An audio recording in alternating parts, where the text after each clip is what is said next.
Ultima settimana di campagna elettorale ad Agrigento, lunedì presso l'Hotel Dioscuri ci sarà per il partito Alleanza Civica Popolare il ministro Lorenzin.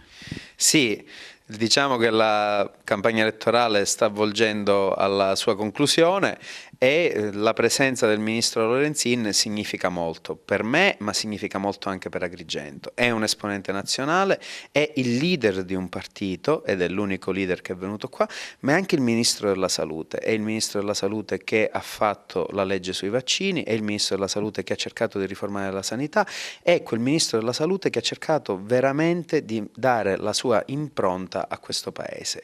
Il fatto che venga ad Agrigento significa veramente che vi è attenzione nazionale sui problemi locali. Tante le istanze che arrivano dal territorio che lei ha potuto sicuramente toccare per mano in questa campagna elettorale.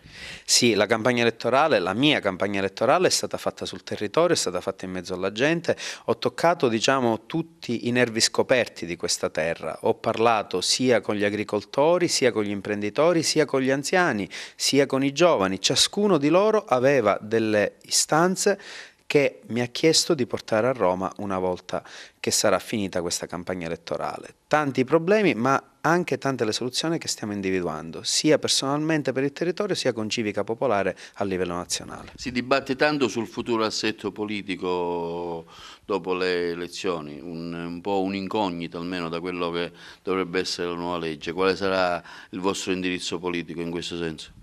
La nuova legge creerà un Parlamento, questo Parlamento avrà delle forze politiche che si confronteranno con il Presidente Mattarella, che dovrà decidere poi a chi affidare l'incarico. Quello che dice Civica Popolare, quello che dice il Ministro Lorenzin e con la quale io condivido assolutamente la linea, è Gentiloni con riaffidato l'incarico di Premier.